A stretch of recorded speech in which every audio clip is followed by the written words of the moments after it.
The grandfather clock in the foyer chimed 8 times, each strike a dull, heavy thud against the silence of the house.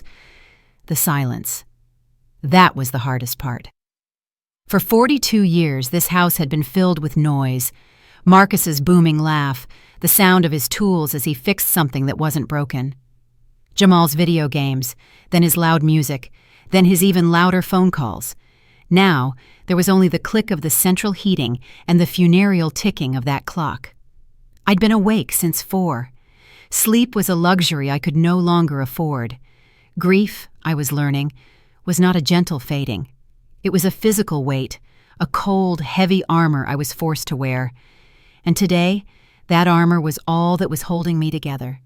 I was on my way to the meeting about my husband's inheritance. It was a cold Monday morning. The kind of chill that gets right into your bones, even here in Buckhead, Atlanta. The air itself felt brittle, like it could shatter. My housekeeper, Delia, had tried to make me eat. She'd been with me for 30 years, and she knew my moods better than I did. She'd set a single place at the massive 12-seat mahogany table Marcus had built for our 20th anniversary. "You need to eat, Mama Lena," she'd said, her voice soft, her eyes full of a pity I didn't want. "You've got a long day. You need your strength to face them." Delia didn't like Amber either. She was too polite to say it, but I saw it. I saw how she'd press her lips together when Amber would walk into the kitchen, not to ask, but to demand. Ice water, a specific kind of tea, a snack, all while talking on her phone as if Delia were just another appliance. "I'm fine, Delia. Just coffee," I'd said, and I watched her face fall. "That girl is pushy, Mama Lena," she'd finally whispered, stacking the unused plate. "She's been calling the house 3, 4 times a day. Is Mama Lena ready? Does Mama Lena remember the meeting? Make sure Mama Lena has her papers. Like you a child." "I know, Delia," I'd said, my voice flatter than I intended. "Pushy is the least of her problems." Now I stood in the foyer, my hand on the heavy carved oak front door. I've been a widow for exactly 3 months. 3 months since Marcus's heart had finally, blessedly given out, ending his pain. And starting mine. I'm Lena Dubois, 70 years old, and I've been a widow for exactly 3 months. I stepped out of the heavy oak doors of the house my husband Marcus built with his own 2 hands. I pulled my wool coat tighter. It was Marcus's old one, a heavy navy peacoat. It still smelled faintly of him, of sawdust, Old Spice, and safety. I was on my way to the lawyers' meeting, the meeting my daughter-in-law Amber had been pushing for since the day after the funeral. "We have to get the estate settled, Mama," she had said, her hand on my arm, her nails a perfect blood-red oval. "The market is so volatile. We have to protect what Daddy Marcus built." Protect. The word had sounded like a threat. I walked toward Marcus's prized possession, his 1978 Lincoln Continental. It was a boat of a car, chrome and deep blue. It was absurdly large, inefficient, and magnificent. He'd bought it the year we'd landed our first major commercial contract, the Peachtree site. He'd driven it to the lot, a 30-year-old man with a $10,000 check, and bought it right off the showroom floor. "We're in the big leagues now, baby," he'd said, kissing me right in front of the salesman. I hadn't driven it since he passed. I wasn't sure I even had the strength to push the key into the ignition. It felt like another final betrayal. But today I wanted to arrive in Marcus's armor. I wanted them to see him coming. As I got into my car, or rather, as I reached for the handle, my fingers brushing the cold, familiar chrome, a shadow detached itself from the azalea bushes. The bushes were heavy, unpricine, and I'd told the gardener just last week that they needed trimming. Now I knew why I'd felt a chill. A man stumbled out. Elijah. He was thin, far too thin for his tall frame. He smelled of rain and hardship, and his eyes. His eyes were wide with a terror so profound it stole my breath. He looked like a man who had seen the devil and was still running. He rushed over, stumbling on the flagstones, and shouted, "Ma'am, don't! Don't start that car!" I flinched back, my hand flying to my chest. "Elijah, what on earth are you doing here? Get off my property before I call the police." But I didn't reach for my phone. His terror was too real. It wasn't the frantic energy of a man looking for a fix. It was the sheer, adrenaline-spiked panic of a man who had seen a ghost, or in this case, a demon. "Elijah," I said again, my voice softening just a fraction. "Talk to me. What are you doing in my bushes?" He shook his head, desperate, breathing hard. His breath plumed in the cold air. "No, ma'am, please. I saw them. I've been sleeping back there, ma'am. By the shed. It's warm by the pool heater. I didn't mean no harm." "Elijah, focus," I snapped, my fear replaced by a sudden, cold urgency. "Who did you see?" "I saw them," he repeated, his voice dropping to a harsh whisper. "I was sleeping back there. I saw her." "Her who?" "Your daughter-in-law." My blood didn't just freeze. It turned to solid ice. Every sound in the world, the birds, the distant traffic on West Pace's ferry, my own breathing, it all stopped. "The blonde one, Amber," he rushed on. "Her and some other man, a big man in a mechanic's uniform. They were under the car with a flashlight and cutters, big ones. I heard him say, 'This is going to drain the fluid fast,' and she said—" He swallowed, his eyes darting back toward the house. "She said, 'I don't care how you do it. Just make sure it fails on the highway. It has to be done by 10. It has to look like an accident, right before the meeting.'" An accident. Before the meeting. My hand, which had been reaching for my keys, was now perfectly steady. I didn't feel grief. I didn't feel fear. I didn't feel anything at all for a full 10 seconds, and then I felt it. A cold, quiet rage that started in my feet and rose up my spine like mercury. Amber, my son's wife, Amber Jensen, the cocktail waitress from Miami. She had put her hands on my husband's car to put me in the ground. I looked hard at Elijah. I remembered him now. He'd worked maintenance on the old Peachtree site, back before Marcus promoted him, a good worker who'd fallen on hard times. "Elijah," I said, my voice low and steady, "did you work for Marcus for 12 years?" "Yes, ma'am. He was a good man. He helped me. I couldn't let them." And helped him. That was Marcus in a nutshell. I remembered now. Elijah's wife, Sarah. Cancer. Marcus had kept Elijah on the payroll for 6 months, long after he'd stopped coming to work, just so he wouldn't lose his health insurance. And when Sarah passed, Marcus was the one who paid for the funeral, not as a loan, but as a gift. "A man shouldn't have to carry debt on top of grief, Lena," he'd said. That was the man they were trying to bury all over again. He paid for my Sarah's resting place, ma'am," Elijah's voice cracked. "He told me. He said dignity was the last thing we own and the first thing we should give. I've been sleeping back here, just to be close, to say thank you, and I saw them. I couldn't let them do that to his wife, not to you. You just saved my life." I didn't call 911. 911 was for victims. 911 was for accidents. This was a war. 911 couldn't handle this. I pulled out my phone, my fingers not shaking in the slightest. I dialed my private car service, the one I used for the company, the one Amber didn't know about. "A black Escalade, my location." "Now," I said to the dispatcher, not waiting for a reply. "Elijah," I said, keeping my back to the house, shielding him with my body as if Amber might be watching from the window. "I'm going to give you $200. It's in my coat." I pulled the wad of cash from my pocket, the money I'd planned to use for parking. "I want you to walk, not run, to the cafe on the corner, the Atlanta Bread Company. Order the biggest breakfast they have. Get a coffee. Sit at the table in the very back, the one by the fake fireplace, and wait for me. Do not talk to anyone. Do you understand me?" He nodded, his eyes wide, the terror being replaced by a dawning understanding. He wasn't just a witness. He was my soldier. "Go," I said. "And Elijah? Thank you. Marcus thanks you." He disappeared back into the bushes, as quiet as he'd come. I stood there for a moment, staring at the beautiful, deadly car. The sun glinted off the chrome. An accident. She would have called Jamal, crying. She would have been the grieving widow, twice over. The black SUV, silent as a shark, pulled into my driveway 5 minutes later.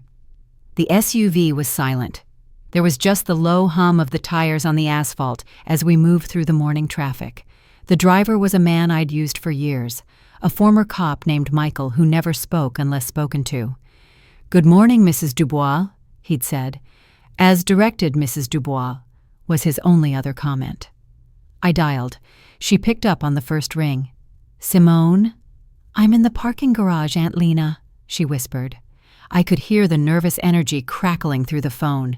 Simone was my sister's girl, my second daughter, and the sharpest corporate lawyer in Atlanta. She was the one person on earth, besides Marcus, who I trusted completely. "They're all here. Amber, Jamal, and Old Man Perry. And they're all laughing, heading up the elevator. Laughing, Auntie, like it's a party." "Let them laugh," I said, my voice cold. "Auntie, Amber looks like she just hit the lottery. She's wearing a white suit. White! To an inheritance meeting. The nerve. Are you sure about this? Cut brake lines? For real?" I looked out the window. The city was waking up, people rushing to jobs, unaware of the war I was about to wage. "She tried to kill me, baby," I said, my voice flat. "The game is over. Turn your recorder on. Go inside. Act like you're just there to support your confused old auntie. I want every single word." I hung up before she could reply. Jamal, my son, my only boy. He's a good man. Or at least he was, before her. He's weak like water. He just takes the shape of whatever cup is holding him. And for the last 5 years, that cup, that poisonous, grasping cup, has been Amber. I remember when he first brought her home. White, blonde, all teeth and fake sweetness. She'd walked into my home, the one Marcus and I built, and looked at my collection of Romar Bearden prints. "Oh," she'd said with a little laugh, "it's so ethnic." I remember when he first brought her home, I ran the background check on her before they even had their second date. Amber Jensen. She came from Miami with $80,000 in credit card debt and two failed engagements to wealthy men, both of them twice her age. Men who had, strangely, suffered sudden, brief financial setbacks right after the engagements were broken. I laid the report right on the dining room table. I didn't yell. I didn't need to. "Jamal," I'd said, "this is who she is." "Mama," he'd said, not even looking at the papers, You're always trying to control me. You're prejudiced, Mama. Just because she's a white woman, you think she's a gold digger." "No, baby," I'd said, pushing the report toward him. "I think she's a gold digger because she's a gold digger. The color is irrelevant. The debt is not." I showed Jamal. He told me I was controlling. He said I was stuck in the past. He married her 6 months later. No prenup. He thought I was just an angry old woman. I wasn't angry. I was preparing. Amber thinks she's smart. She's been planning this since the day Marcus first coughed. She thinks my husband's will splits his 49% stake in the company. She thinks, by getting rid of me, she can wrap her little fingers around Jamal. She thinks she can control him, and through him, control everything. She thinks she's about to inherit a real estate empire. She has no idea. She doesn't know that I own the other 51%. She doesn't know that I'm the one holding all the cards. The car pulled up to the curb, a tall glass and steel office building. Perry's name was on the directory in gold letters, Perry, Murch, and Associates. A firm I knew for a fact was 2 months from bankruptcy. Perry was desperate, and a desperate lawyer is a dangerous animal. I stepped out of the SUV. Michael, the driver, simply nodded. "I'll be right here, Mrs. Dubois." He knew. He didn't know what, but he knew. Amber thought I would never make it to this meeting. She's about to be sorely disappointed. She wanted a war. I'm here to give her one. I walked into the law office on the 30th floor. The air was thick with the smell of expensive leather, lemon polish, and betrayal. A nervous-looking receptionist who looked like she hadn't been paid in weeks flinched when I walked in. "Can I help you?" she'd stammered. "Lena Dubois, for the 10 o'clock meeting." She went pale. Oh my. They're already in the conference room. They said you weren't coming." "Did they?" I said, my voice flat. I walked past her, not waiting to be announced. They were all there, gathered around a long mahogany table. My son, Jamal, his wife, Amber, and their slick, smiling lawyer, Mr. Perry. Simone was already seated in a chair against the wall, invisible, just as I'd told her to be. She was looking at her phone, but her thumb was resting on the record button. When I walked through that door, the look on Amber's face, it was worth the price of admission. It wasn't relief, it wasn't happiness, it wasn't concern. It was horror, the look of a killer who sees their victim walking down the street alive and breathing. She went pale as a sheet. Her coffee cup, a delicate china thing, rattled in its saucer as she slammed it down. Jamal just looked confused. "Mom? What? How?" He looked lost, like a little boy, which I suppose he was. Amber recovered in an instant. She was a performer, I'll give her that. She leaped up from her chair and rushed toward me, her arms wide, her face a mask of fake concern. The smell of her perfume, something expensive and too sweet, washed over me. "Mama! Lena! Oh, thank God, you're okay!" She squeezed my arm, her nails digging in just a little. A little message.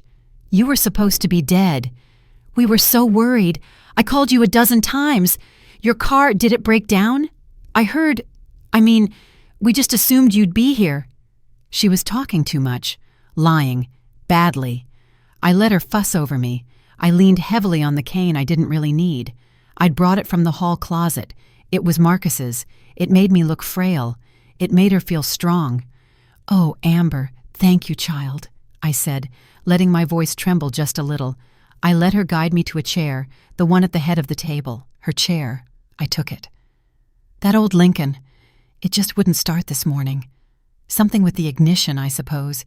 It just clicked and clicked. It was the strangest thing." I looked right into her eyes as I said it.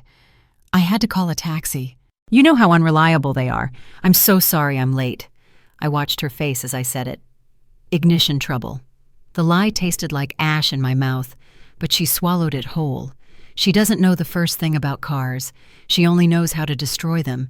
She bought the frail old woman act completely. She shot a quick, nervous glance at Perry, who was sweating through his expensive suit.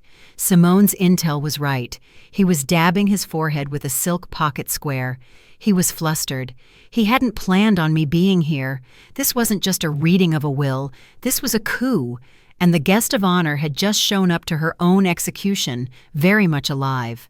"Yes, well, Mrs. Dubois." He cleared his throat, shuffling his papers. The papers on top were a different color. They were new. The ones he'd planned to use were probably in his briefcase. "Now that you are with us, let's proceed." He opened a blue binder. As we discussed, this is the last will and testament of Marcus Dubois, dated 2010. It stipulates that his 49% share in Dubois Legacy Properties, his entire share, is to be divided equally. He paused for dramatic effect. He was a bad actor in a community theater play. 24.5% to his beloved son, Jamal Dubois, and 24.5% to his beloved wife, Lena Dubois. I watched Amber. She was trying so hard not to smile. She was biting her lip, but her eyes were gleaming. She really thought this was it. She thought her plan, her bloody, murderous plan, had only been delayed. She still thought she was going to win. She still thought she'd get her hands on Jamal's share. She already had her hand on his thigh, squeezing, as if to say, "It's ours, baby. It's all ours." "And now," Perry said, sliding a thick stack of papers across the polished table toward me, a stack that had been waiting for me. This was the real purpose of the meeting. "Just a formality, Mrs. Dubois. Just a few standard papers for you to sign." Amber slid the papers forward, her manicured hand resting gently on mine. Her touch felt like ice. "It's just so Jamal can manage the shares for you, Mama," she cooed, her voice dripping with fake sympathy. "Just a formality. This way, you don't have to worry your pretty head about any boring board meetings. Jamal, can take the burden from you." I let my eyes scan the top page. I didn't need my glasses to read the title, printed in big, bold letters. Irrevocable transfer of shares. Irrevocable. Not management. Transfer. I kept my face blank, but my heart hammered. A cold, hard beat. I scanned down the page, and there it was. A little clause, added on page 3, naming Amber Jensen as the secondary beneficiary in the event that Jamal became incapacitated. The leech. The blood-sucking leech. The ink on Marcus's death certificate wasn't even dry. And she was already planning to get rid of my son, too. She wanted it all. She hadn't just tried to cut my brake lines. She'd already planned to cut Jamal's, too. I picked up the heavy pen, a thick, gold-plated monstrosity that probably cost Perry a week's pay. I let my hand tremble. I made a show of squinting at the page. "Oh, I sighed, letting my voice sound frail. "There are just so many official words. My eyes, they aren't what they used to be."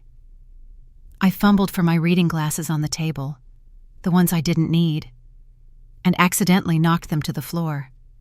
They skittered under the table. "Oh, goodness me, how clumsy." I looked up at my son, my weak, foolish son, who was watching his wife with stars in his eyes. He hadn't read a single page. "Jamal, baby, would you read this for me? Your daddy. He would have wanted you to explain it to your old mama." This was his test, his last test. All my life, I'd protected him. Now I needed him to protect me. Just this once. I needed him to be Marcus's son. Jamal blushed. He shifted in his expensive chair. He looked at Amber, who gave him a tight, warning smile. He looked at Perry, who was still sweating. He looked at me. "Mama, it's just legal papers. Amber said it's fine. Mr. Perry drafted it. It's fine." He looked away. He couldn't even meet my eyes. He pushed the pen toward me. "Just sign it, Mama, so we can all move on." Move on. He failed. He failed the test. I looked at my son, the boy I raised, the boy I taught right from wrong, the boy I'd stayed up with when he had a fever, the boy I'd taught to ride a bike, the man I'd sent to Morehouse, and he was handing me a pen to sign away my entire life, his father's entire legacy, all because the blonde woman next to him told him to. I took the pen from his hand. The room held its breath. Amber's smile was wide now, triumphant, and I put the cap back on. Click. The sound was as loud as a gunshot in the silent room. "No." I pushed the pen back across the table. "No," I said. The room went silent. Jamal stared at me. Perry's sweaty face froze. Amber's painted smile twitched. I stood up, and I didn't reach for my cane. I planted both my feet on that thick, expensive carpet. The weak, confused old woman who had walked in, she was gone. "Your father, Marcus, would want me to read every single word," I said, my voice clear and strong. "He taught me to read a contract before you sign it, Mr. Perry. I'm surprised you didn't know that." I began to gather the irrevocable transfer papers, folding them neatly. What are you doing?" Perry stammered. "I'm going to take these papers home. I'll have Pastor David and the deacons at the church. I'll have them look these over for me. They're good, godly men. They'll tell me if this is right." Amber's face went rigid. The mask of concern shattered, replaced by pure, naked panic. "No!" she snapped. Her voice was suddenly hard, a sharp, nasal command. "I mean, you can't, Mama. Mr. Perry says they have to be filed today, right now." For tax purposes, to protect the assets from taxes. A lie, a stupid lie. The estate taxes had been filed and paid by my real lawyers weeks ago. I looked at her, really looked at her. This creature who had tried to have me killed, who was now trying to lie about taxes to steal my company. The taxes can wait, I said coldly. My husband's legacy cannot. I am tired. I'm going home. I turned my back on all of them. I didn't need my cane as I walked to the door. I could feel their eyes on my back. As I pulled the heavy glass door open, I glanced back. Through the glass, I saw it. Amber, her face red and twisted with rage, hissing at Jamal and Perry. Her hands were clenched into fists. Plan A, the cut brake lines, had failed. Plan B, the simple paperwork, had failed. I knew what was coming next. Plan C. She would try to prove I was crazy. I walked out into the hallway and stepped into the elevator. The doors closed, and my reflection stared back at me. A 70-year-old black woman in a good wool coat. They had no idea who they were dealing with. The performance was over. The black SUV was waiting at the curb. I opened the back door and slid in. Simone was in the passenger seat. She ended a call as I got in. My frail act disappeared. I sat up straight, my voice dropping into the tone I used to run board meetings. Did we get it all? Simone turned around, her own face hard with the same cold anger I felt. Every word, Aunt Lena, she said, tapping her phone. We've got Perry admitting to a clear conflict of interest, advising both you and them. We've got Amber confirming her intent to take financial control. We've got her lying about the tax purposes. It's beautiful. She paused, her brow furrowing. But Auntie, there's something else. They're lying. The will they read. That 2010 will. I checked the probate court records this morning on my way over. That's not the will on file. I just nodded, looking out the window as we pulled into traffic. I know, baby, I said. It's the old one. From before your father got sick. I know. Amber thinks she just failed to trick a confused old woman. She has no idea she just played her part. Perfectly. In a show I've been directing for 6 months. She has no idea what's coming for her. Here is the truth. The truth Amber and Jamal and that slick lawyer Perry never bothered to find out. Dubois Legacy Properties. It isn't Marcus's company. It was never Marcus's company. It's mine. I started it in 1980. I was a 40-year-old widow. My first husband, Daniel, passed young. Heart attack at 39. Left me with nothing but a broken heart and a small life insurance policy. I took $10,000 left to me by my grandmother. Money she earned scrubbing floors for rich white folks in the Garden District of New Orleans. And I bought one dilapidated duplex in East Atlanta. I learned plumbing from a library book. I learned drywall by doing it. I hung cabinets until my arms felt like they'd fall off. I'd sit there at night, covered in plaster dust, and draw up the plans for the next one. I bought another, and another. I learned the zoning laws. I learned to read a blueprint better than any man. I met Marcus 2 years later. He was the best contractor I had ever seen. He was honest. He worked hard. And I fell in love with him. He'd watch me work, shake his head and say, "Woman, you're going to take over the world."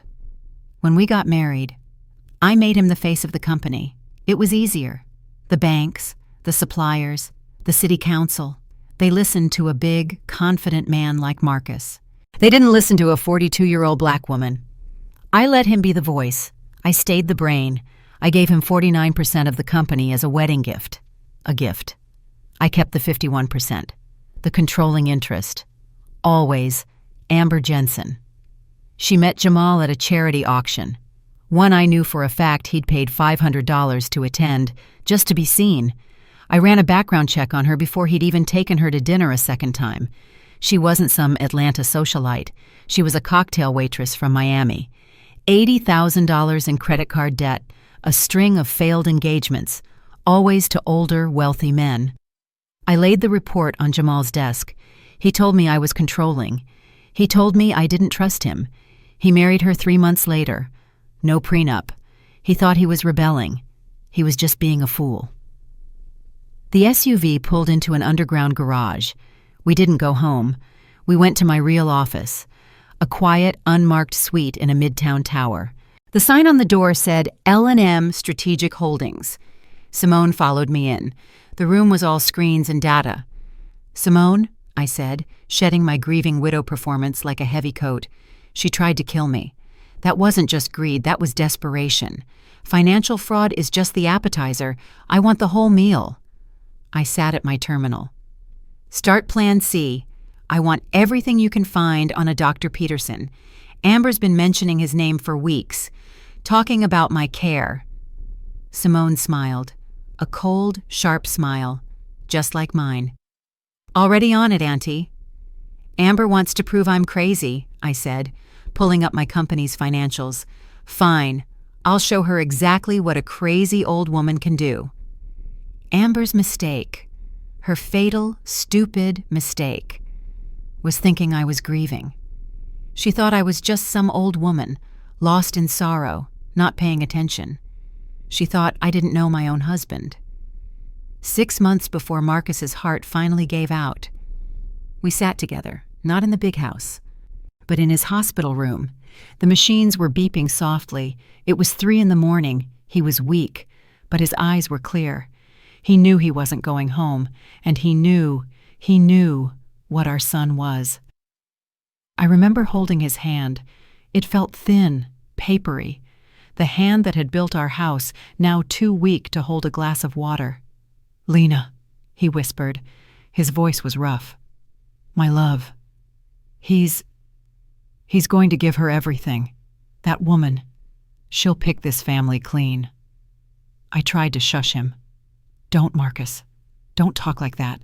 Save your strength." "No." He squeezed my hand, a flash of the strong man he used to be. "Listen to me. He's weak, Lena. Our boy is weak. I love him. But he's weak.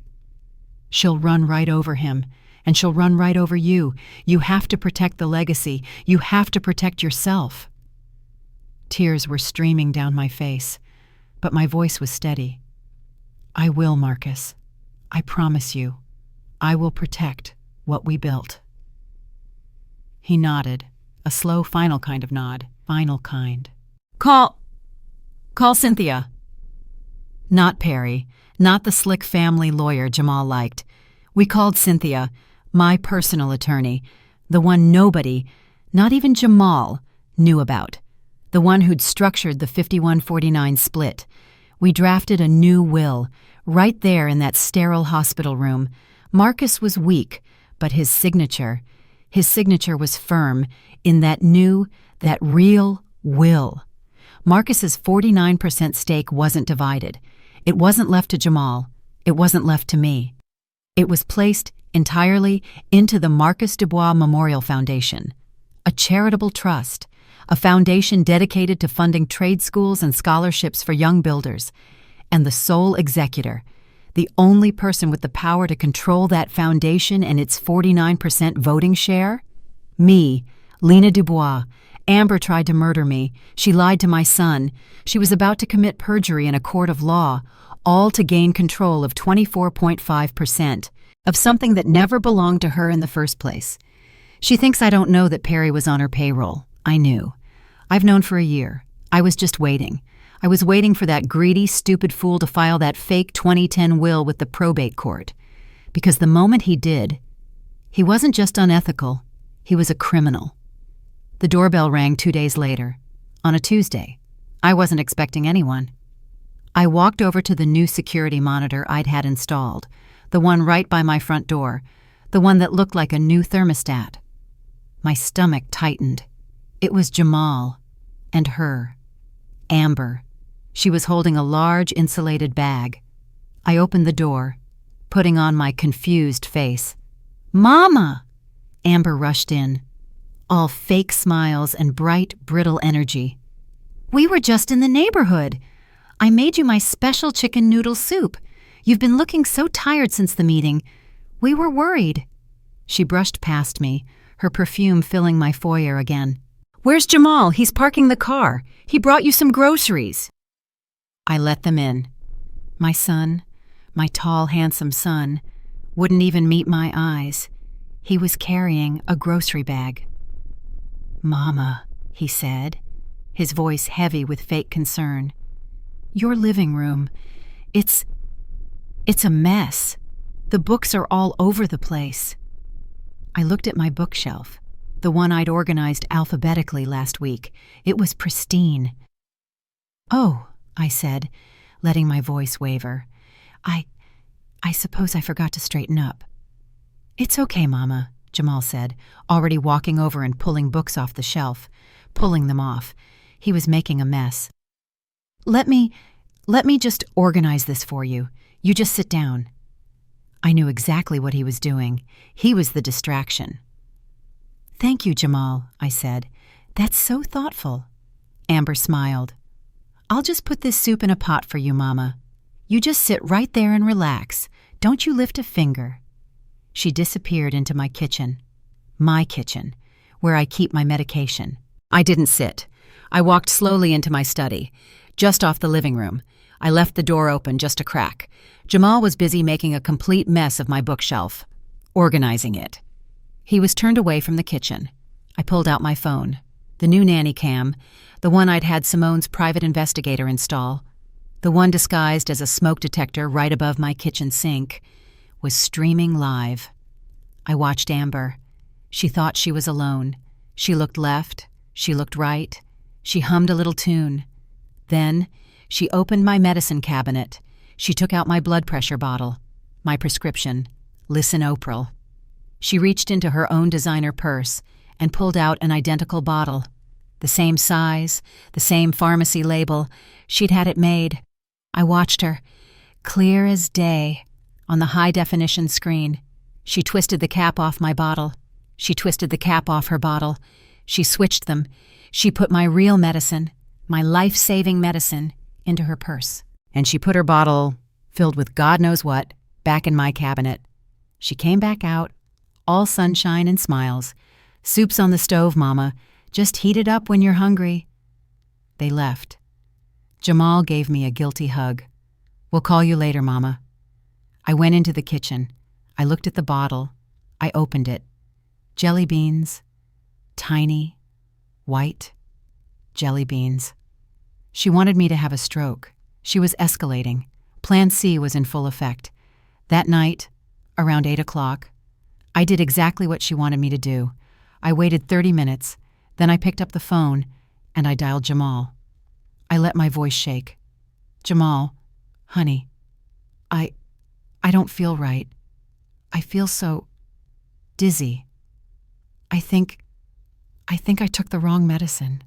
Everything is spinning." I heard Jamal panic. "Hold on, Mama, hold on. Amber, get in here." Then I heard her voice in the background, sharp and triumphant. "See? I told you, Jamal. I told you she's a danger to herself. She's mixing up her pills." "This is exactly what I was afraid of." Jamal got back on the line.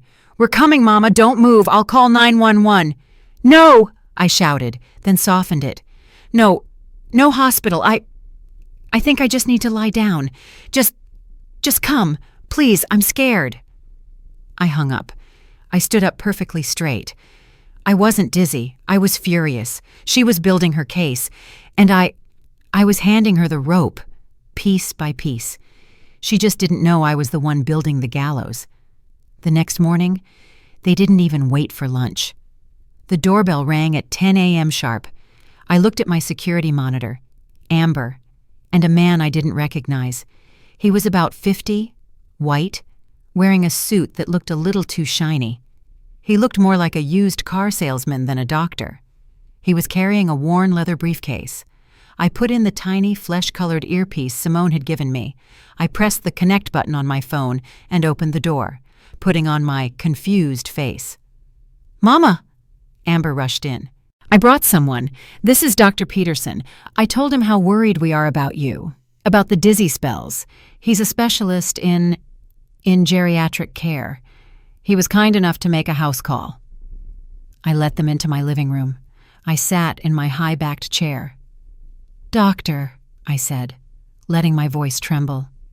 As he sat down across from me, all fake smiles and condescension, Simone's voice crackled to life in my ear. "Aunt Lena, Elijah's tip was solid gold," she whispered. Elijah. I'd sent him to the cafe, but I'd also given him another job, to watch them. That man is not a doctor. His name is Mark Peterson. He's a disbarred pharmacist from Alabama. Lost his license 3 years ago for illegally selling OxyContin. He's Amber's drug dealer. She's been paying him for months. He's here to build your dementia file. My blood ran cold, but my face remained a mask of polite confusion. This was the man Amber brought into my home to judge my sanity. "Mrs. Dubois," Peterson said, pulling out a notepad. His voice was slick, like oil on water. "I'm a geriatric specialist. Amber has shared some of her concerns about your recent memory. Tell me, do you often feel foggy?" I looked at Amber, who was nodding, encouraging me to answer. I looked back at Peterson. I don't know," I said, faking a tremor in my voice. I think I'm fine. I feel fine. But Amber, she keeps saying I'm not. She says I'm forgetting things. She said I left the stove on." "I did, Mama." Amber jumped in, right on cue. "I came over and the gas was on. The whole house could have blown up. See, Doctor? She's completely paranoid. She doesn't trust anyone. She even accused me of trying to harm her. Can you imagine? Me. She's getting agitated. It's getting worse." Peterson scribbled on his notepad, nodding gravely. He didn't ask me any real medical questions. He didn't check my blood pressure. He didn't ask about my diet. He didn't ask me what day it was. He just nodded. Yes, he said, looking at Amber, not at me. This is a classic case of age-related paranoia, manifesting as delusions of persecution. The gas stove incident is a key indicator of memory lapse. He turned his oily smile on me.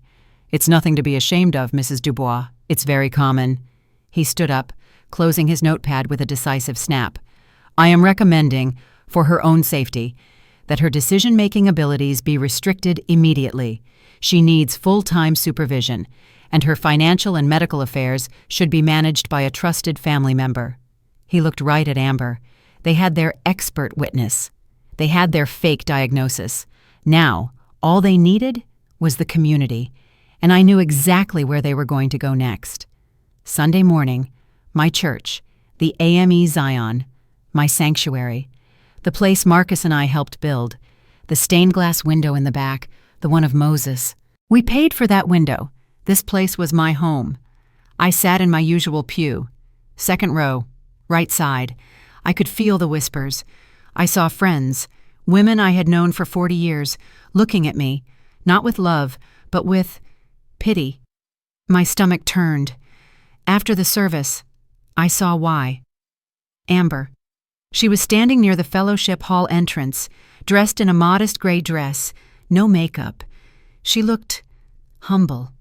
She was holding court with Pastor David and Sister Clara, Jamal's godmother, the woman who practically raised him alongside me.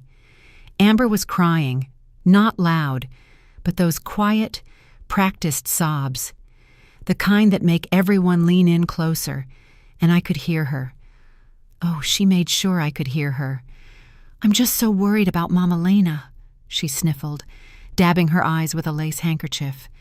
"Ever since Daddy Marcus passed, she's not herself. She told me yesterday. She told me she saw him, that he was sitting in his chair." Pastor David put a hand on her shoulder. "Grief can be disorienting, Sister Amber. The spirit is a powerful thing." "But it's more than that, Pastor," she whispered, her voice cracking. "She's not eating. She won't let us help. And she accused us. She accused Jamal and me of the most horrible things. And yesterday," she took a shaky breath, "yesterday, I found her with her pill bottle. It was empty. She'd tried to take them all. A collective gasp from the women around her. The lie was audacious, brilliant, evil. I'm terrified she's going to hurt herself, and she won't let us help. She's so proud, Amber sobbed. It was a brilliant performance, a masterpiece of deceit. Sister Clara, my friend, my sister in Christ. Her face crumpled in sorrow. She walked away from Amber. She came right to me. She didn't ask, she just hugged me, a tight, suffocating hug. "Oh, Lena, baby," Clara whispered in my ear. "Why didn't you say you were hurting this bad? You've worked your whole life, honey. It's time to rest." She pulled back, holding my shoulders, her eyes full of tears. "You let Jamal and that sweet girl take the burden now. You need to be looked after. Don't you fight them anymore. Let them take care of you." My heart, it didn't just break, it shattered. This was Clara, the woman who held my hand when I buried my first husband, the woman who held Jamal right after he was born. And Amber, that venomous snake, had poisoned her. She had turned my own friends, my family, into weapons against me. That was her last mistake. She could come for my car. She could come for my mind. She could even come for my company. But she does not come for my church. I sat in my kitchen for an hour after I got home from church. I let the pitying calls from my friends go to voicemail. One by one, they left messages. "Lena, we're praying for you. Lena." Let them help. They were already gone. Amber had taken them from me. I waited until I knew Jamal would be home from the gym. Then I picked up the phone. I took a deep breath, and I let my voice shatter.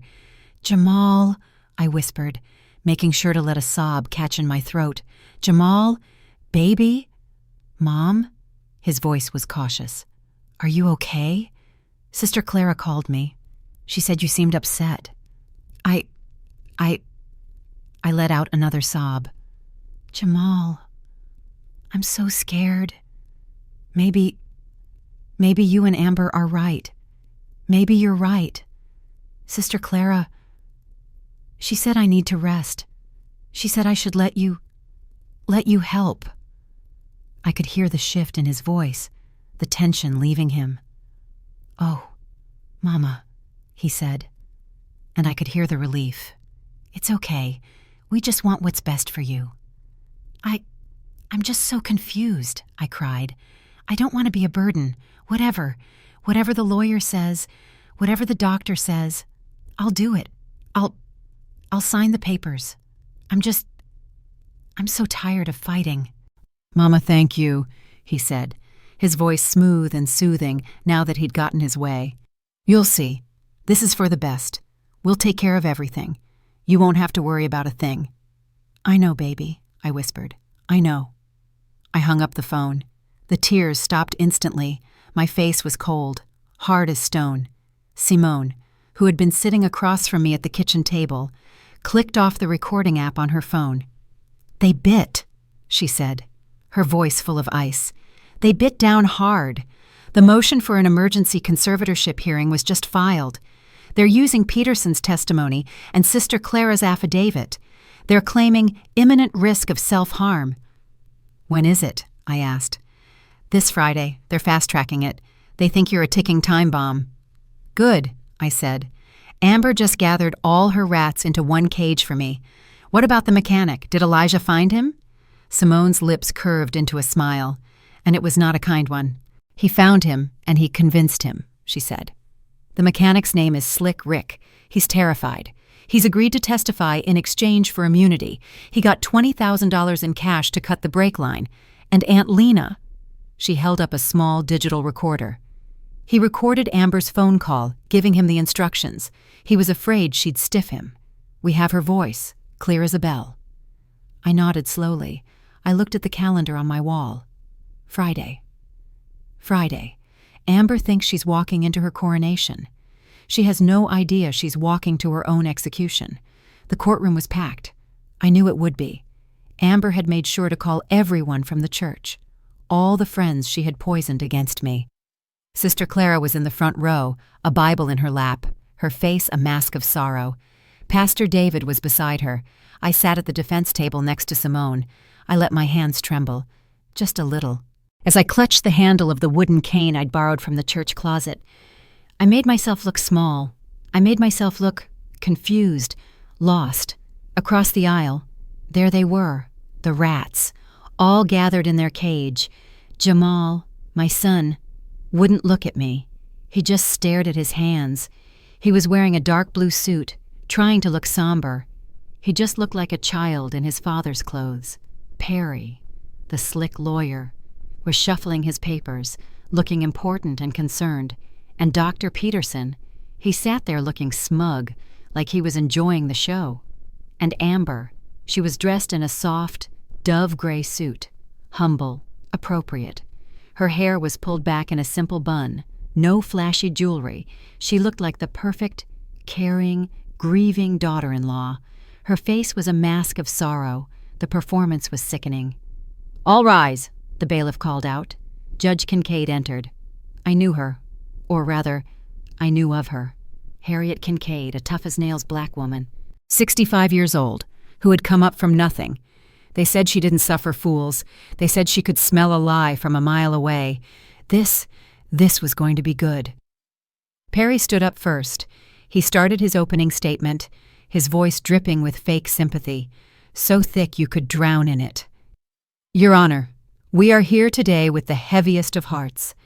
Mrs. Lena Dubois," he pointed right at me, "a pillar of our community, a beloved mother, is, sadly, rapidly declining." I watched Sister Clara dab her eyes. "She is suffering from memory loss, confusion, and severe paranoia. Her family, her son and daughter-in-law, who love her dearly, are terrified she is a danger to herself. We are simply asking the court to step in, to protect her from herself, to place her care and her assets, her burden, into the loving hands of her only son." He sat down. Judge Kincaid nodded. Her face was blank. Impossible to read. "Call your first witness." We called Dr. Mark Peterson to the stand. Peterson, the disbarred pharmacist. He walked to the stand, put his hand on the Bible, and swore to tell the truth. I nearly choked on the irony. Perry led him through the script. "Doctor, in your professional opinion, what is Mrs. Dubois's condition?" "It's a classic case of age-related dementia, compounded by severe delusions," Peterson said, his voice full of fake authority. "I made a house call. She was agitated, confused. She didn't know where she was." "A lie," Simone whispered, so low only I could hear. "We'll get him on perjury." "She suffers from acute paranoia," Peterson continued. "She has memory lapses. She's volatile. She even believes, tragically, that her daughter-in-law, Mrs. Jensen, is trying to harm her. She concocted a wild story about her car being tampered with, a classic delusion of persecution." I looked at him. That man, that liar, selling OxyContin to teenagers. And now, selling his soul to Amber for $50,000. I stared right at him. I let him see the cold, hard truth in my eyes. He saw it. He flinched and looked away. Back to the judge. Judge Kincaid was writing notes. She nodded, slowly. "Thank you, doctor. Your testimony is noted." My heart hammered. Was she believing this? The petitioner calls Mrs. Amber Jensen to the stand. This was it, the main event. Amber stood up, dabbing her eyes with a lace handkerchief, ready for her final, Oscar-winning performance. Amber glided to the witness stand. She was a vision in that dove-gray suit, the perfect picture of humble devotion. She dabbed her eyes with a delicate lace handkerchief, one I recognized, one I had given her last Christmas. "Mrs. Jensen," Perry said softly, "please tell the court about your relationship with your mother-in-law Amber took a shaky breath. "Mama Lena," she began, her voice cracking. She's everything to me. I love her like my own mother." She looked over at me, her eyes swimming in fake tears. "But she's not herself anymore, not since Daddy Marcus passed. She's lost. We're all so worried." "How so?" Perry prompted gently. She forgets to eat," Amber sobbed. I find food I brought her, spoiled, hidden in the pantry, and she accuses us of such horrible, terrible things. She thinks we're trying to... She couldn't finish, breaking down into the handkerchief. It was a brilliant performance. Truly, I could almost feel the wave of sympathy rolling from the gallery. Sister Clara was openly weeping now. "All I want," Amber finally whispered, looking right at Judge Kincaid, "all I have ever wanted is for her to be safe." "And Mrs. Jensen," Perry continued, "are you willing, despite these accusations, to take on the burden of her care? Are you willing to manage her financial assets to ensure she isn't exploited? In this vulnerable state?" Amber straightened up, a look of noble sacrifice on her face. "Of course," she said, her voice firm now. "It's the least I can do, whatever it takes. I just want her to have peace." I had to hand it to her. She was good. An Oscar, right there in that courtroom. I looked at Judge Kincaid. The judge was looking at me, not with suspicion, but with pity. That was the look. Pure, simple pity. She bought it. She bought the whole story. Judge Kincaid turned her gaze to me. I slumped a little further, leaning heavily on my cane. "Mrs. Dubois?" the judge said. Her voice was not unkind. This is all very disturbing testimony. Do you have anything you wish to say in response?" I looked up. I let my eyes look watery, confused. I looked at Jamal, who flinched, then at Amber, who gave me a sad, tiny smile, then back at the judge. "Your Honor," I said, my voice barely a whisper, I just don't know anymore. Maybe they're right. Maybe I am confused." I took a shaky breath. "I'm just so tired. I'm so tired of fighting. I just want to rest." Amber's lawyer, Perry, practically glowed with triumph. He was already gathering his papers, assuming the fight was over. He gave Amber a small, tight nod, and that's when Simone stood up. "Your Honor." Simone's voice was sharp, clear, cutting right through the quiet pity in the room. Judge Kincaid looked up, surprised. "Excuse me, counsel?" "Mrs. Dubois is tired for a reason." "Excuse me?" Judge Kincaid said, her pen hovering. "The defense calls its first witness," Simone said, her voice like steel. "We call Mr. Elijah Hayes." I didn't look at Amber, but I heard it. A sharp, desperate gasp of air, like a fish pulled from the water. Her face went white as a sheet. Oh yes, she knew that name. The courtroom door opened, and in walked Elijah. But this was not the man I'd met in my garden, thin and shaking, smelling of the street. No, this man was clean. His hair was cut. He was wearing a sharp, dark suit, one I'd had Simone buy for him. He stood tall. He looked credible. He looked like a man you would believe. I watched Amber's face. The color, it just drained away. She looked like she'd seen a ghost. Perry, her slick lawyer, shot to his feet so fast he almost knocked his water glass over. "Objection, Your Honor. Objection. This man is not on any witness list. We were not informed. This is a circus." Simone stood up slowly. She didn't raise her voice. She didn't need to. Her voice cut right through his panic. "Your Honor, this is a rebuttal witness. We are here to rebut Mrs. Jensen's testimony. Her testimony, given just moments ago, about her deep concern for her mother-in-law's safety." Judge Kincaid, A strong, smart black woman who I knew had seen it all, looked at Perry, then at Simone, then at Elijah. A tiny, almost invisible smile touched her lips. "Objection overruled, Mr. Perry. I am very interested in this rebuttal. Proceed, counselor." Elijah walked to the stand. He put his hand on the Bible. His voice was steady, clear, not a trace of fear. "I do." Simone let the silence hang for a moment. "Mr. Hayes, do you recognize the woman sitting at that table, Mrs. Amber Jensen?"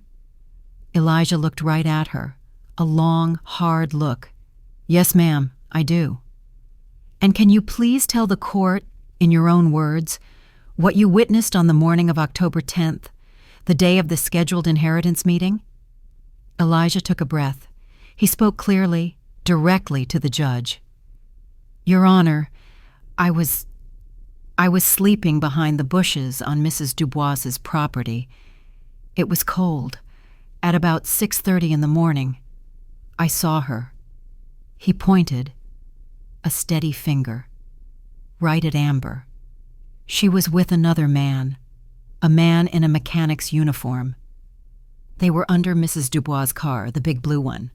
The big blue. They had tools and a flashlight. The room was dead silent. You could hear Amber's breathing, sharp and fast. "And did you hear them speak, Mr. Hayes?" "Yes, ma'am. I heard her. She was angry. She said, 'I don't care how you do it. Just cut the brake line. It has to look like an accident, and it has to be done before that 10 o'clock meeting.'" The room exploded, but the loudest sound was Amber. She leaped from her chair. "He's lying!" she screamed, her voice raw and ugly. The mask was gone. This was the real Amber. "He's lying! He's a nobody! He's a drunk, a homeless addict! Look at him! He'll say anything for money! You can't believe him!" Jamal was trying to pull her down, his face pale as a ghost. "Amber, sit down. Amber." Simone just waited. She let Amber shriek. She let everyone in that room, my friends, my pastor, see the real Amber. When Amber finally choked on her own rage, Simone spoke, her voice still calm. "Your Honor, Mrs. Jensen is correct. One should not rely on a single witness." She held up a small, silver USB drive, "which is why we also have this, Exhibit A, security footage from the house across the street, the one with the new security system. It shows Mrs. Jensen and her associate, right under that Lincoln, at exactly the time Mr. Hayes stated." Judge Kincaid's eyes went wide. She banged her gavel, hard. "Mrs. Jensen, you will sit down, and you will be silent, or I will have you held in contempt." She looked at Simone. "I am very interested, counselor. Please, continue." Simone let the echo of Amber's scream fade into the silence. She didn't even look at her. She just looked at Judge Kincaid. "The defense calls its next witness," she said, her voice dropping just a little. "We call Mr. Rick Johnson. I believe he also goes by Slick Rick." The courtroom doors opened again. This time, it wasn't a respectable man in a clean suit. This was a man in greasy mechanic's coveralls, his hands black with engine grime. He looked terrified. Perry was on his feet so fast his chair screeched on the floor. "Objection! Your Honor, this is theater. This witness is... Who is this man?" "He is the man who tampered with my client's car, Your Honor," Simone said, her voice flat and cold. "At the petitioner's direct personal request." Judge Kincaid leaned forward, her eyes narrow. "Overruled, Mr. Perry. Sit down. You're giving me a headache. Mr. Johnson, please take the stand." Rick walked up, wiping his dirty hands on a rag from his back pocket. He sat down and stared at his own knuckles, like he was afraid to look anywhere else. Simone approached him gently. "Mr. Johnson, do you recognize the woman sitting at that table? Mrs. Amber Jensen?" Rick took a deep, shaky breath. He risked one quick glance at Amber, then immediately looked away. "Yeah," he muttered. "Yeah, I know her." And how do you know her, Mr. Johnson? She came by my garage, the one off the access road, paid me in cash. Paid you to do what? She paid me $20,000. His voice was low, ashamed. She paid me to make sure that old Lincoln, Mrs. Dubois's car, wouldn't pass inspection. She wanted me to mess with it. He's lying! Amber shrieked again, but this time her voice was thin, desperate. Perry jumped up. Objection! This is clearly a conspiracy. He's been paid to say this. It's entrapment. Simone smiled. A real, sharp smile. Then you won't object to Exhibit B, will you, Mr. Perry? She held up the small digital recorder. This, Your Honor, is a recording of the phone call Mrs. Jensen made to Mr. Johnson after he took her money to confirm the instructions. He recorded it for insurance. Simone pressed play. And the courtroom.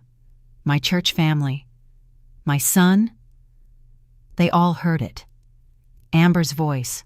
Not the sweet, caring mama's girl, but the voice of a cold, calculating stranger. I don't care how you do it, Rick. Cut the brake line, puncture the fuel line, just get it done. Make it look like an accident. I'll pay you double, if that old witch doesn't make it to the meeting. The click of the recording ending was the loudest sound I had ever heard. I looked at Sister Clara. Her face was ashen. Her hand was over her mouth. I looked at Jamal, my son. He was green, a sickly, pale green. He looked like he was going to vomit, right there on the polished courtroom floor. He turned his head, slowly, and looked at his wife. Amber wasn't looking at him. She wasn't looking at the judge. She was staring at Simone. Her pretty face was twisted into a mask of pure, unadulterated hatred. If looks could kill, my niece would have been dead twice over. Simone stopped the recorder. She turned back to the judge. And now, Your Honor, she said, her voice ringing with clarity, now that we have established the what, let's talk about the why. Let's talk about the delusions and the paranoia. Let's talk about the motive. She looked right at me. The defense calls Dr. Mark Peterson back to the stand. Simone's voice was sharp. Peterson looked confused. He'd already given his testimony. He looked at Perry, who just shrugged, looking sick. Peterson walked back to the stand, his smug confidence gone, replaced by a nervous twitch in his eye. He sat down, adjusting his shiny suit. Simone let him stew in the silence for a moment. Then she approached the stand. Dr. Peterson, she said, her voice dripping with false respect. You testified earlier, under oath, that in your professional opinion, Mrs. Dubois is suffering from age-related paranoia. That's correct, Peterson said, puffing himself up. It's a classic case. And you presented yourself as a geriatric specialist, Simone interrupted. Let me be specific. Are you a licensed medical doctor? Or a neurologist? In the state of Georgia? Peterson's twitch got worse. I am a geriatric consultant. My expertise is in... Are you a licensed medical doctor? Yes or no? Well, my credentials are in pharmacology. Pharmacology, Simone repeated, letting the word hang in the air. So, you're a pharmacist? I was, yes, my experience. Interesting, Simone said. She turned to the judge. Your Honor, I'd like to present Exhibit C. This is a public record from the Alabama State Board of Pharmacy, dated 3 years ago. She placed it on the projector. The entire courtroom could read it. This document, Your Honor, states that a pharmacist named Mark Peterson, this man, was permanently disbarred and his license revoked for the illegal sale and distribution of OxyContin to minors. The courtroom erupted. Sister Clara let out a gasp that I heard from across the room. Peterson turned, a dark, dull red. Simone turned back to him. Her voice was like a whip. Dr. Peterson, are you Or are you not a disbarred drug dealer?" Peterson just stared at her, his mouth opening and closing, no sound coming out. "Answer the question, sir. Are you a doctor? Or did Mrs. Amber Jensen hire a disgraced drug dealer to come here and commit perjury by lying about my client's mental state?" Peterson crumpled. He completely fell apart, right there on the stand. "She paid me," he suddenly yelled, pointing a shaking finger at Amber. She paid me $50,000. She said she knew about my troubles in Alabama. She said she'd expose me. Tell everyone if I didn't do what she said. She blackmailed me." He put his head in his hands and started to sob. I just sat there, watching. The first rat, always the first one to jump off a sinking ship. Simone looked at the sobbing man, then at the judge. Then she looked at Amber, whose face was a mask of pure, white rage. "Now, Your Honor," Simone said, her voice ringing with authority. "Let's talk about the money. The defense calls Mrs. Lena Dubois back to the stand." Simone's voice cut through the stunned silence. I set the wooden cane against the railing of the defense table. I didn't need it anymore. I stood up.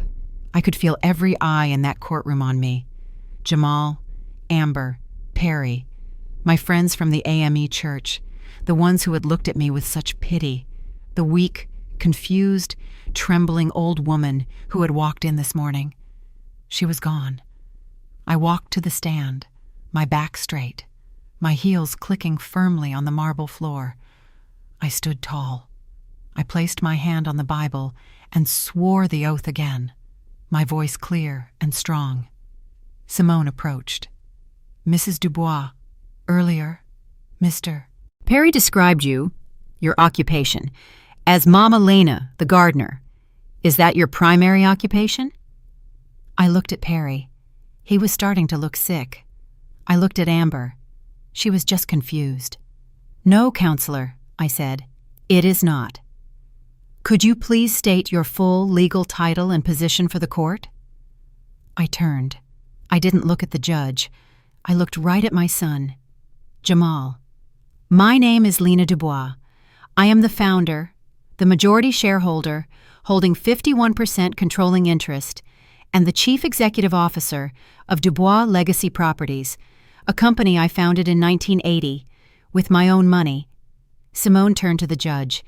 "Your Honor, we submit Exhibit D, the Articles of Incorporation for Dubois Legacy Properties, dated October 1980, listing Lena Dubois as founder and majority owner." The sound in the courtroom was a collective, sharp gasp. I watched them. Jamal, my poor, weak son, looked like he'd been struck by lightning. He was staring at me like he'd never seen me before in his life. Perry looked like he was about to faint. But Amber was different. I watched her. She wasn't just shocked. She was calculating. Her eyes were flying back and forth, doing the math. 51% plus her 24, no, plus Jamal's. The greedy little fool. She still didn't understand. She still thought she had Jamal's half of his father's shares. "Mrs. Dubois," Simone continued, "the will Mr. Perry read, the one from 2010, is that the most current, legally filed will of your late husband, Marcus Dubois?" "No," I said, "it is not." "Your Honor," Simone said, her voice booming in the quiet room, "Mr. Perry knowingly filed a fraudulent, outdated, and superseded document with this court. We submit Exhibit E, the true, final, and legally probated last will and testament of Marcus Dubois, signed 6 months before his death, in the hospital, and witnessed by his cardiologist and his actual attorney, Ms. Cynthia Fields, who is sitting in this courtroom." Cynthia, my real lawyer, stood up in the back row and nodded to the judge. Judge Kincaid took the document. Her eyes scanned it, fast. Her expression hardened. "Counselor," she said to Simone, "please read Article 3 regarding the 49% of Dubois Legacy Properties." Simone read, her voice ringing like a church bell. I, Marcus Dubois, bequeath my entire 49% stake in Dubois Legacy Properties, not to any individual, but entirely to the Marcus Dubois Memorial Foundation. The room was silent. A charitable trust, Simone continued, dedicated to funding vocational training programs and scholarships for young builders in the Atlanta area. Amber looked like she couldn't breathe. And Mrs. Dubois, Simone said, her voice rising for the final blow, who, according to this document, is the sole executor, the only person with managerial control of the Marcus Dubois Memorial Foundation? I turned in my seat. I looked right past my son. I looked right at that blonde leech, the one who tried to murder me for my own money. I let the words land. Amber, I said, my voice low and cold, cutting right across the courtroom. You tried to kill me. You lied to my son, and you just committed perjury in a court of God and law, all to steal 24% in front of something that was never, ever yours to begin with. Judge Kincaid didn't even look at me. She kept her eyes on the true will. She read it, slowly, word for word. Then she read it again. When she finally looked up, her face was thunder. She looked past Amber, past Perry. She looked at the bailiff standing by the door. Bailiff, secure the courtroom. No one leaves. Then she looked at the rats in their cage. Mrs. Amber Jensen, Mr. Stephen Perry, Mr. Mark Peterson. Her voice was quiet, but it filled every corner of that room. It was the quiet of a storm about to break. I find that there is probable cause, no, overwhelming evidence of conspiracy to commit fraud, perjury, and conspiracy to commit first-degree murder. She looked right at the bailiff. Secure these individuals. The doors at the back of the courtroom burst open. Not one bailiff, 2, 4, Atlanta police officers, officers Simone had waiting in the hall. They moved in, fast. Perry, the slick lawyer. He jumped up. I want my attorney. You can't, Peterson, the fake doctor. He just slumped in his chair, muttering to himself. She set me up. The old woman set me up. But Amber.